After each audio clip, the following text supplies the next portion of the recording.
PGE2, PGF2 alpha, PGI2. So, for the ease of understanding, I would say that you just remember these are these are numerical compounds. Sorry, the family groups and the basic alphabetical order you can learn just to remember the various prostaglandins. It could be PGE2, F2 alpha, then PGD2, PGI2, PGG2. Okay, so for us, the important ones are the PGD2, PGI2, PGF2 alpha, PGE2. Okay, PGH2 and PGG2, these are the parent prostaglandins from which these subtypes emerge. Now, these four are the ones which are of therapeutic concern to us, and we would be modulating these prostaglandins for our pharmacological effects. Now, although these uh, glucocorticoids would be a separate unit altogether, but what happens is glucocorticoids produce a group of compounds which are known as annexins. Glucocorticoids produce a group of compounds which are known as annexins. Now, what they do is these combine with the annexins which are produced under the influence of glucocorticoids, combine with the phospholipase A2, and subsequently basically the pathway is inhibited. So glucocorticoid act at the level of phospholipase A2. Non-steroidal anti-inflammatory drugs, which you might have heard about and would be covered in your subsequent lectures, these non-steroidal anti-inflammatory drugs would act at the level of cyclooxygenase. For as a general convention, I have taken aspirin as an example, which would also be discussed in subsequent slides. This inhibits the enzyme cyclooxygenase. Okay.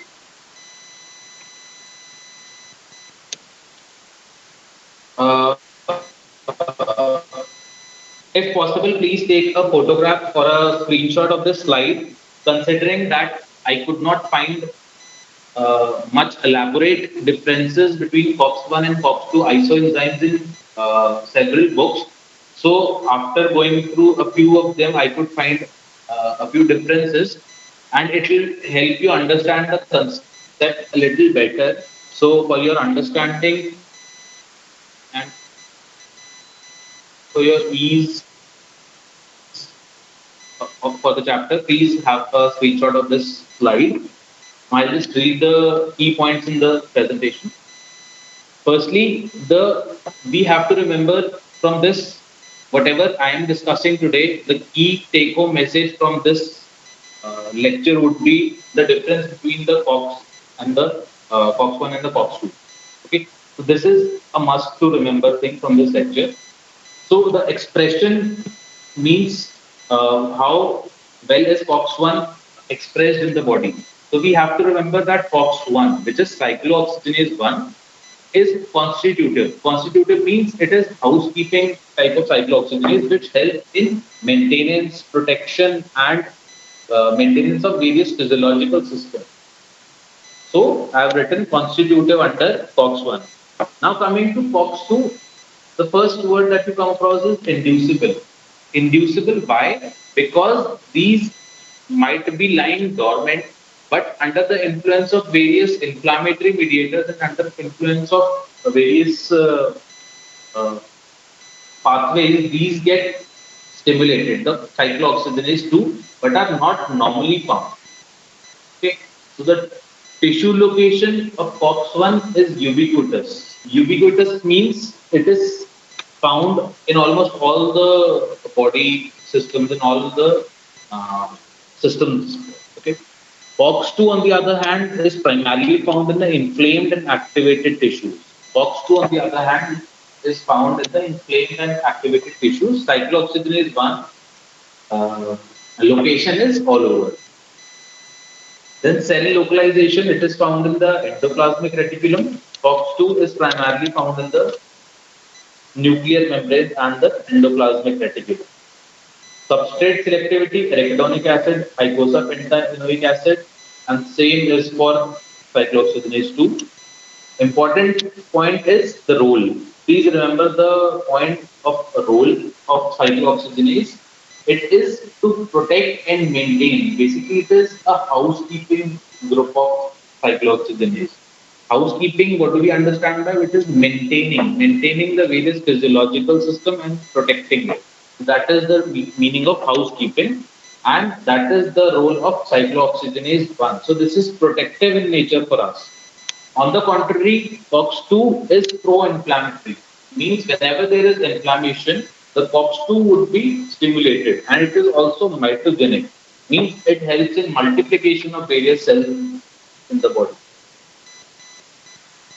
Induction, there is normally no induction in the cyclooxygenase 1 pathway, whereas these are induced by various human necrosis factors, interleukins, up to a grade of 80 times.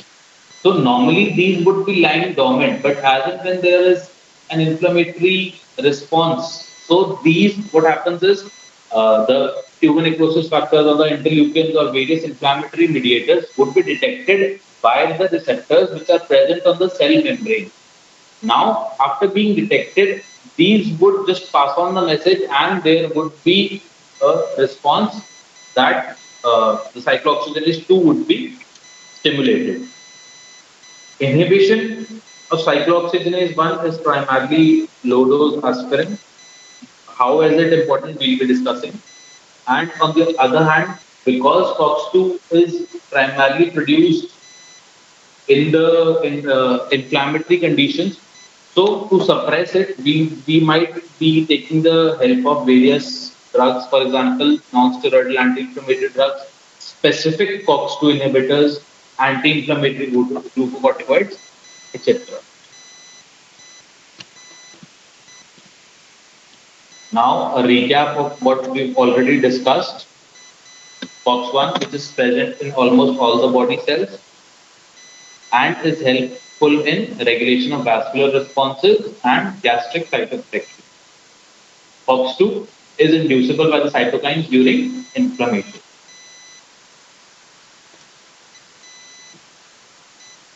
Now, another compound which wasn't there in the previous slide is thromboxane A2. We had discussed that eicosanoids are of various types: prostaglandin, thromboxanes, and prostaglandin, thromboxanes, and leukotrienes, lipoxygens, etc. So, prostaglandins we had discussed that it is of various types D, E, F, G, I. Okay. So another compound which is of importance to us is thromboxane A2.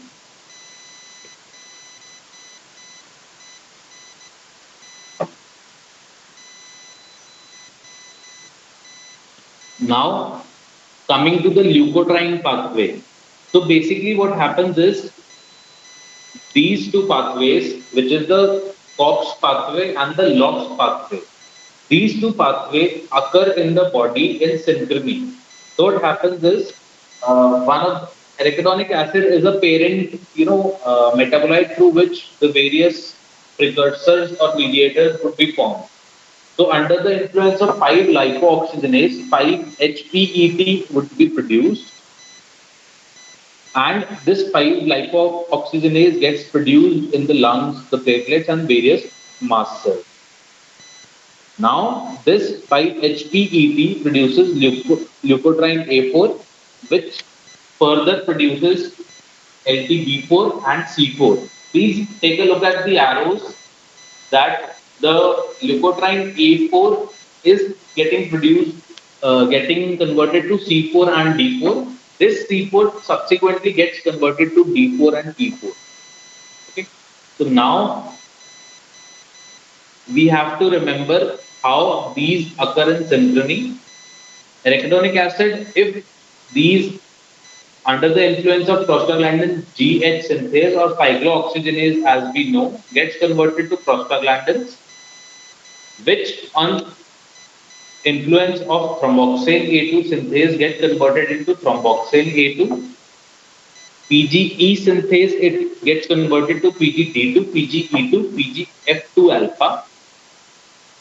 Under the influence of PGI synthase, it gets converted to PGI2. So as we were to remember that PGG2, which was getting converted to PGH2, and from PGH2, these various prostaglandin and thromboxanes were forming. Now, in continuation with the last slide, this, if we were to remember, the arachidonic acid under the influence of 5-lipoxygenase gets converted to leukotrienes. These are another group of compounds which are inflammatory, pro-inflammatory in nature, and similarly are being produced from arachidonic acid itself.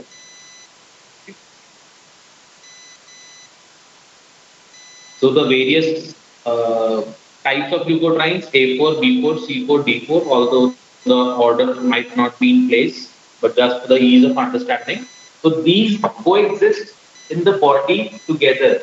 So whenever the importance of understanding this fact, this fact lies in the fact that the COX pathway as well as the LOX pathway exist together. So whenever there is, if you suppress just the COX pathway, there is a chance in the predisposed individuals there is an induction of the LOX pathway or the 5-lipoxygenase pathway.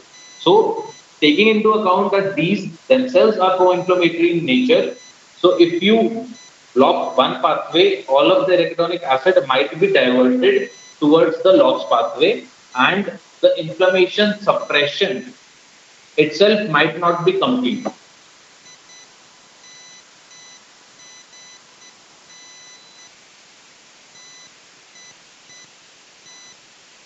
I might have mentioned about how glucocorticoids inhibit the 5-lipoxygenase. So this is a complicated diagram, but just for the ease of understanding, I have highlighted a few points. Please pay attention to that point only.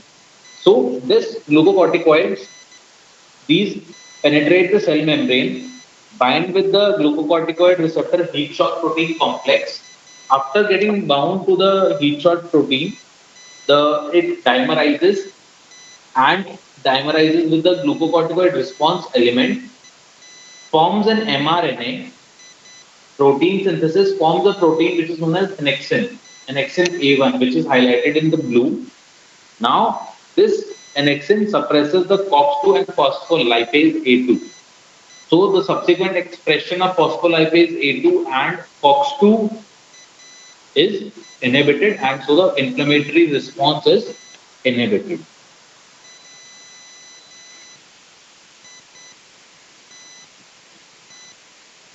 Now, coming to the pharmacological properties of icosanoids, please, if you don't remember in the first go, just listen to it. And whenever you get time after today's class, please just go home and read, because it might seem to be as an easy topic, but the demarcations are such that if you don't revise it today, you might be forgetting. Okay, so please take out 20 to 25 minutes of your time and revise this lecture from your textbook and try and correlate the lecture with the textbook. That way it will be easy for you to remember. So, as far as we have understood, these work through specific cell receptors coupled to the intracellular second messenger pathway and modulate the cellular response. These all are the group of G protein coupled receptors.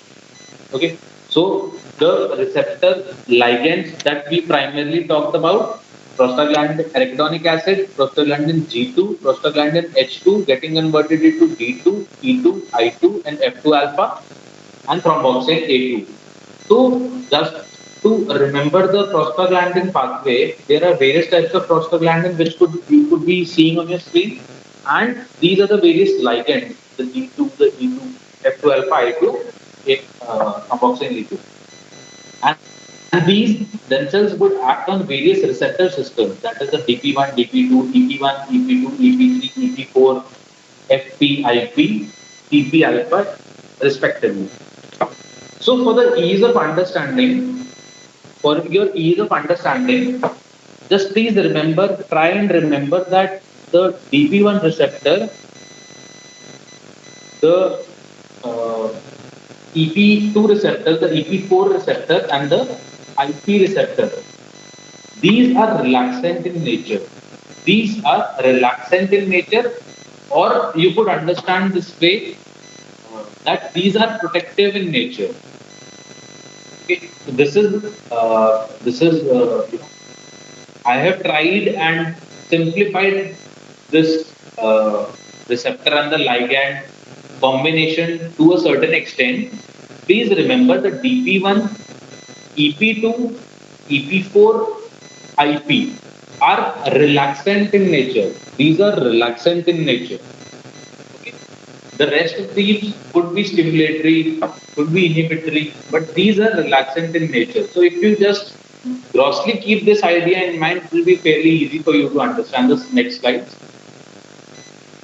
Now, we'll be discussing the pharmacodynamics of icosanoids and their impact on various organ systems. Firstly, we'll be discussing about platelets. Platelets as a system consists of vast, innumerable types of receptors, I would say. Of these, and the primary motive of platelet stimulation is aggregation. Okay, so but in the PGD2 and PGI2, if we were to remember from the last slides, these are G-protein coupled receptors, and these are relaxant or protective in nature, as we spoke about in the last this slide. These are protective in nature, D2 and I2. So what they do is they inhibit the platelet aggregation. They inhibit the platelet aggregation because why is it important? Because we don't want the platelets to aggregate when there is no need for them to aggregate. In the normal milieu, in the normal body functions, in homeostasis, as we were to call it, we don't need platelets to aggregate inside the vessel. Okay, why we all know very well that if they get aggregated, they might form clots, they might form thrombi, they might form emboli, and they might get impacted in the various end organs with end arteries and would uh, can cause a lot of worst sequelae. So we don't want that. And these PGD2, PGI2 being protective, they inhibit the platelet aggregation as it is. Now coming to PGE2 in higher doses, it might lose its selectivity and through acting through the IP receptors or the EP2 receptors, they could inhibit the platelet aggregation. PGE2 acting in low doses would act through the EP3 receptors. EP3 receptors, which is G inhibitory type of GPCR, would cause platelet aggregation. This is a dose dependent effect. At higher dose, it might lose its selectivity for EP2 receptors and could act at the IP receptors. IP receptors are the ones for PGI2. So it could inhibit the platelet aggregation. Thromboxane E2, the primary function of thromboxane is to cause thrombosis. These words might be sounding alike to you as well.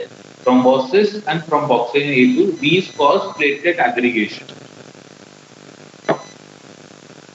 So just we have to remember that platelets lack nuclei and cannot synthesize large amount of thromboxane. So there is a very small amount of thromboxane which is present. So whenever you give low dose aspirin, whenever you give low dose aspirin, please star mark this point down. It is a very important question for your Viva, your theory, your test discussions, your small group discussions, your tutorials. Everywhere this is going to be asked by you why small and low dose aspirin is cardioprotective. Why low dose aspirin is cardioprotective? Because at a lower dose, it will just act at the platelet membrane, thereby inhibiting the thromboxane A2, which might be stimulated because of various reasons that could be due to it coming in contact with collagen, it being various other reasons. It could suppress thromboxane, which was present at the platelets in a lower dose. In a higher dose, what happens is it aspirin itself loses its selectivity. It also acts at the vascular endothelium, inhibiting the prostaglandin I2 as well. So the cardioprotective effect of aspirin is lost. So now coming to cardiovascular system, PGD2, PGD2. If we were to remember, it causes vasodilatation, relaxant response. PGE2, if we were to remember, acting through the EP2 receptors, it causes vasodilatation in the vascular bed and decrease in blood pressure. PGI2, again, if we were to remember from the SCOM4 receptor subtype, PGI2 is also vasorelaxant on smooth muscles, causing hypotension and which subsequently can cause tachycardia. But it is all smooth muscle relaxant effects of PGD2, E2, and I2. On the contrary, the PGF2 alpha and thromboxane A2, these are potent vasoconstrictors. Please remember this. Thromboxane A2, PGF2 alpha, these are vasoconstrictors. Also at various other smooth muscle cells, these are known to cause smooth muscle contraction. Coming to uterus, PGE2 and F2 alpha, these can contract both pregnant as well as the non-pregnant uterus. But of these, that is PGE2 and PGF2 alpha, PGF2 alpha is more potent in contracting as compared to the PGE2. PGE2 may relax the non-pregnant uterus but contracts the pregnant uterus. Relaxes, PGE2 relaxes the non-pregnant but contracts the pregnant uterus.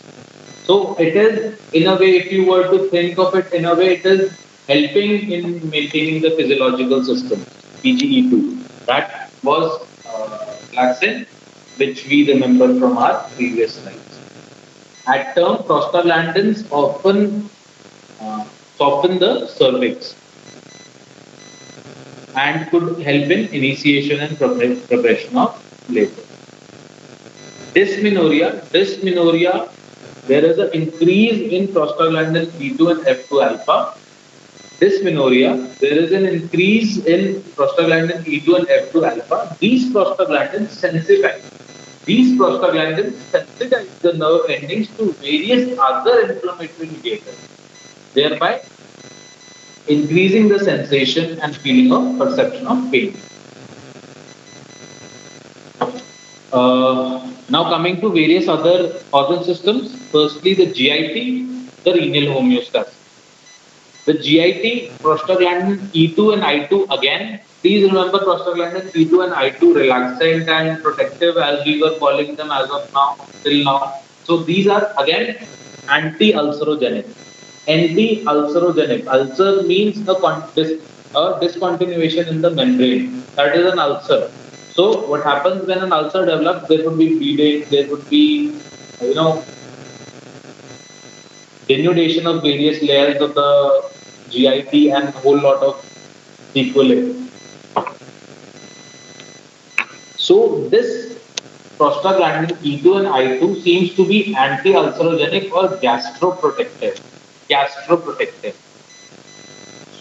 Okay. So what happens is whenever a patient consumes NSAIDs, non-steroidal anti-inflammatory drugs, which are non-selective and non-steroidal anti-inflammatory drugs which block both COX-1 and COX-2, what they will do besides inhibiting the COX-2 which was getting hyped up in the inflammatory response, it would also act on the protective COX-1 which is synthesizing prostaglandin E2 and I2 and would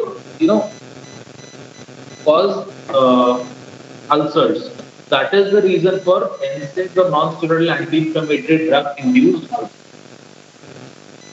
Renal homeostasis, prostaglandin E2 and I2 being vasodilatory in nature increases the glomerular filtration, that is the GFR, it increases, it causes renal vasodilatation, and it causes natriuresis. So it is also renal protectant. Thromboxane A2, on the other hand, causes potent vasoconstriction, thereby reducing the glomerular filtration rate. PGE2 is associated with body temperature regulation in the hypothalamus. Now, the prostaglandins increase the sensation of pain, that is algesia, hyperalgesia, allodynia, etc. These are due to sensitization of various inflammatory neurotransmitters, inflammatory response mediators, which are sensitized because of prostaglandins. Prostaglandins, what they could do is they would uh, basically, various receptors would lie on the surface of the membranes under the influence of prostaglandins, and these receptors which lie on the membrane now are available to bind with the various inflammatory response modifiers and cause a heightened immune response and thereby heightened pain perception. Patency, prostaglandin E2 is associated with the patency of ductus arteriosus. We'll be discussing it further. In eye, prostaglandin F2 alpha and prostaglandin E2 are shown to lower the intraocular pressure. Exact mechanism of how prostaglandin F2 alpha is lowering the intraocular pressure is still postulated. It is still not known, but it is hypothesized due to contraction of the ciliary body muscles and thereby increasing the outflow to the aqueous secretion. Bronchial muscles, again, PGE2, PGI2 are shown to be relaxant of bronchial smooth muscles. Contractions of the bronchial smooth muscles could be attributed to prostaglandin F2 alpha and thromboxane A2. So, what is asthma? Asthma is basically an imbalance between the two types of response modifiers. That is, one is pro-inflammatory and one is anti-inflammatory. So, if the pro-inflammatory response predominates, it could manifest in asthma-like symptoms. Another important takeaway message from this slide is that initially in the first slide we were discussing that there are various, from arachidonic acid, FOX pathway and LOX pathway, these divert. Okay, so whenever you're just blocking one of the pathway, all of it would be diverted towards the other pathway, which would be the LOX pathway. And LOX pathway synthesizes leukotriene, which are again very much potent and pro-inflammatory in nature, and again could exacerbate asthma in predisposed individuals. Take it to understand it. Just understand, like, if there were two roads that were diverging from a point, and if you were to close one of the roads, so now what happens is all of the traffic gets diverted towards a single road. This is what it is happening in the FOX and LOX system as well. So to suppress immune response, care should be taken that both of the pathways, that is FOX and LOX, are blocked to a certain degree so that the traffic is not diverted or the arachidonic acid pathway is not diverted towards a particular system and there is no exacerbation of a response. GIT, please remember few of these prostaglandins. For example, the prostaglandin E2, I2 are shown to reduce the acid secretion in stomach. At the same time, prostaglandin E2 increases the water and electrolyte in the intestine and is associated with diabetes. PGE2, PGI2 increase the mucus production and the mucosal blood flow. PGE2 and I2 increase the mucus production and the mucosal blood flow, thereby being gastroprotective. So again, here also the imbalance in gastric stomach also lies in the fact that There is a gastric protective system which is increase in mucus, decrease in acid, and increase in acid production. So, under basal circumstances, prostaglandin I2 and P2, these are known to inhibit the increased gastric secretion and are shown to increase the mucosal production and mucosal blood flow, thereby being gastroprotective. The contraction or the propulsive action can be attributed to the PGE2, as we have previously seen that these cause an increase in water and electrolyte in the intestine, as well as these are associated with contraction of the longitudinal smooth muscles and are shown to be propulsive, that is PGE2 and F2 action. On the other hand, PGI2 can be seen to be as anti-propulsive. Again, a relaxant response. Kidneys, we have already seen that kidneys PGE2, PGI2 are shown to increase the GFR, increase renal vasodilatation, and natriuresis. Okay. Thromboxane A2, which is a potent vasoconstrictor in nature and has an antidiuretic hormone-like response. Antidiuretic hormone-like response. What is antidiuretic hormone? It decreases the normal diuresis function of the kidney. It does not. It decreases the GFR diuretic response of the kidney itself. So thromboxane A2 has an antidiuretic hormone like action. Coming quickly to the therapeutic uses. So why low dose aspirin is cardioprotective in nature? We have understood that at a lower dose it would just go on to inhibit the thromboxane A2, which is present in the platelets at a very small amount, and thereby depriving the platelet of its pro-aggregatory element, that is the thromboxane A2. But at a higher dose, please remember this thing. Please remember this thing. But at a higher dose, it also inhibits the prostacyclin, which is prostaglandin I2, which is being produced from the vascular endothelium. At a lower dose, it cannot inhibit vascular endothelium. PGI2, which is being produced in vascular endothelium. At a higher dose, it inhibits the prostaglandin I2, thereby alleviating of its beneficial effect. So at a higher dose, it loses its cardioprotective benefits. So the various uses which till now are being discovered and exploited, I would say, for prostaglandin analogs are glaucoma, induction of labor, NSAID-induced peptic ulcers, mid-trimester abortions, and termination of pregnancy, besides others. So coming to prostaglandins in glaucoma, now these are the drugs of first choice in open angle glaucoma. What happens is prostaglandin 2 alpha, these facilitate the outflow. These facilitate the humor outflow. So the pressure, the intraocular pressure which is raised is relatively decreased, and the pressure on the retina is also decreased. So prostaglandin synthesis inhibitors are a drug of choice in the open angle glaucoma. The importance lies in the fact that it has a lower once daily dosing and a lower incidence of systemic side effects. The various agents which are used are latanoprost, travoprost, vonatoprost, and uniprostone, besides others. What happens is these are postulated to increase the tone of ciliary muscles and thereby aligning the pathway, thereby to increase the secretion or the outflow of the actives.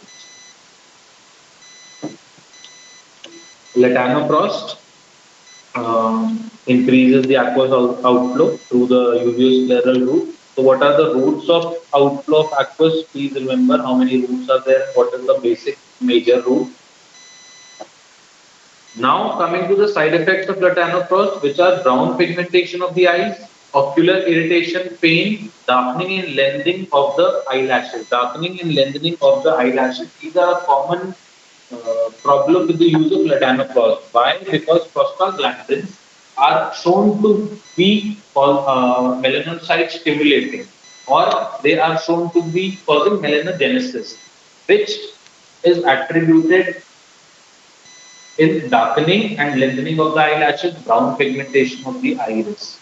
Because of it, prostaglandins are shown to be causing melanogenesis, which is causing these side effects. Now, PGE2 and I2, as we have already understood, these are anti-ulcerogenic or gastric protective. These bind to the EP receptors on the parietal cells and decrease the gastric acid secretion by inhibiting the CMP pathway, G inhibitory, and these also increase the mucus production.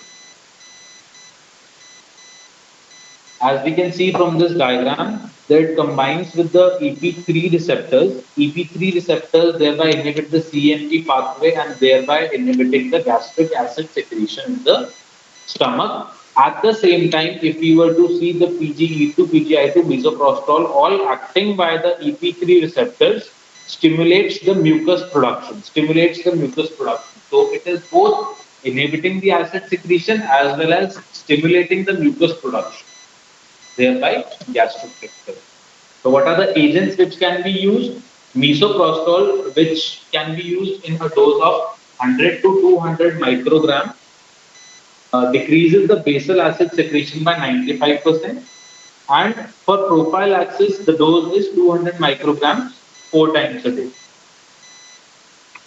The important point is it has to be taken 30 minutes before food early morning and in a sitting position.